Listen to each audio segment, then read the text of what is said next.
Or consider the treatment of women. I mean, for millennia, the great theologians and prophets of our religions have set to work on the riddle of womanhood.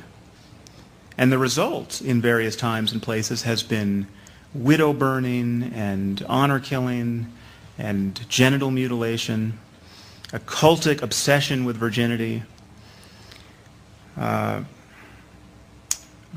just other forms of physical and psychological abuse so kaleidoscopic in variety as to scarcely admit of being summarized.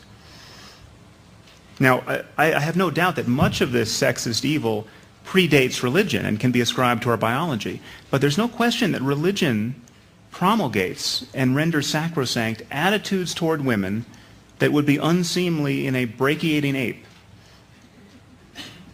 Now, while man was made in the image of God, woman was made in the image of man, according to Judaism, Christianity, and Islam. Her humanity, therefore, is derivative. It's ersatz. The Old Testament values the life of a woman at 1/2 to 2/3 that of a man. The Quran says that the testimony of 2 women is required to offset the testimony of 1 man. And every woman is deserving of 1/2 her brother's share of inheritance.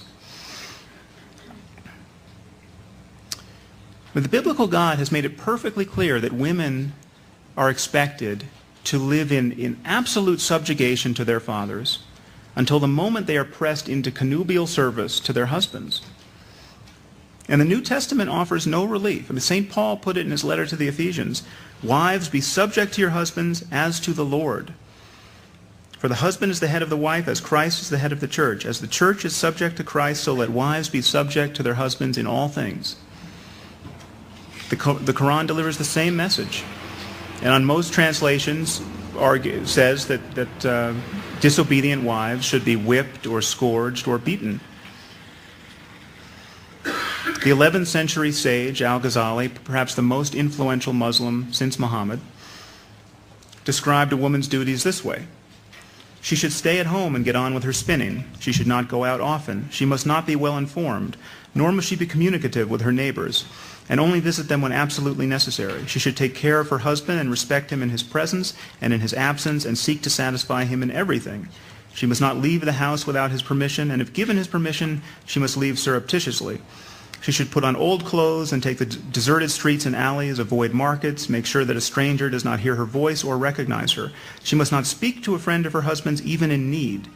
Her sole worry should be her virtue, her home as well as her prayers and her fast. If a friend of her husband calls when the latter is absent, she must not open the door nor reply to him in order to safeguard her and her husband's honor.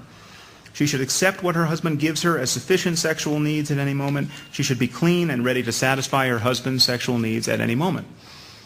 Now recall the blissful lives of women in Afghanistan under the Taliban, or think about the millions of women who even now are forced to wear the veil under Islam, or who are forced into these forced marriages with men they have never met. And you will realize that these kinds of religious opinions have consequences. The net effect of religion, especially in the Abrahamic tradition, has been to demonize female sexuality and portray women as morally and intellectually inferior to men.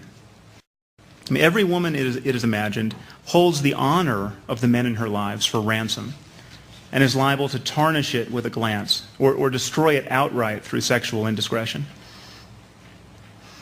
In this context, rape is actually a crime that one man commits against another man. The woman is only shame's vehicle, and often culpably acquiescent, being all blandishments and guile and winking treachery. In the Old Testament, in Deuteronomy 22, God says that if a woman doesn't scream loudly enough while being raped, she should be stoned to death as an accessory to her own defilement. There's no escaping the view in the Bible and the Quran that women have been put on earth to serve men, to keep their homes in order, and to be incubators of sons.